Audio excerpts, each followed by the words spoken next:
O ano, umiiyak ka na naman kasi niloko ka. Yan kasi ang hirap sa'yo eh. Minsan ka nang niloko, pinatawad mo pa din.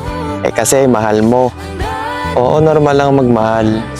Pero yung paulit-ulit ka nang niloloko, sinasaktan, yun din ang normal. Alam mo, kung may ranggo ang mga martir, general ka, sakit ba?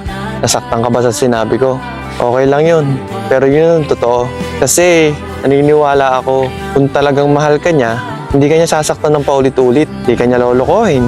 Minsan kasi, nasa iyo din yung mali eh. Niloko ka na niya minsan, pinatawad mo pa din. Kaya ayun, inuulit-ulit niya lang yung kasalanan niya sa'yo. Baka ito na yung sign para i-let go siya, para bitiwan mo na.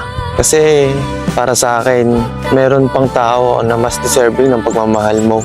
Yung taong mamahalin ka din niya ng totoo, yung hindi ka kayang saktan at lokohin.